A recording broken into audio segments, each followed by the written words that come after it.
আসসালামু আলাইকুম রহমতুল্লাহি বরকাতুহ। সম্মানিত দর্শক, আমি আব্দুল কাইয়ুম পিস লাইব্রেরি বলছি। ভাই আমিরুল ইসলাম সাহেব, উনি লোহাপুর থেকে এসেছেন, উনি হুগলিতে থাকেন।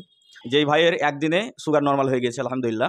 তো এটা হচ্ছে ব্যতিক্রম আর কি। আমার কাছে যতগুলো রুগী এসেছে আলহামদুলিল্লাহ, তার মধ্যে 2 জন ব্যক্তির একদিনে সুগার নর্মাল হয়েছে। আপনাদের সামনে কিছু কথা বলবেন যে ওনার কি পরিস্থিতি ছিল, বর্তমানে কেমন আছে এবং একদিনে সুগার নর্মাল হওয়ার ব্যাপারটা উনি জানাবেন। আসসালামু আলাইকুম। আমি আমিনুল ইসলাম, বাড়ি লোহাপুরে নেমে শুক্রাবাদ গ্রাম। আমার সুগার মোটামুটি প্রায় 12 বছর ধরে। তো 12 বছর ধরে ওষুধ খেয়ে যায়, কোনো সময় নর্মাল হয়, আবার বেশি হয়ে যায়। তো খেয়ে কমছিল না। এই ভাইয়ের কাছে মানে আমি হোয়াটসঅ্যাপ থেকে নাম্বারটা পাই। আমিও বিশ্বাস করতে পারছিলাম না যে বিনা ওষুধে কী করে আমার সুগার নর্মাল হবে।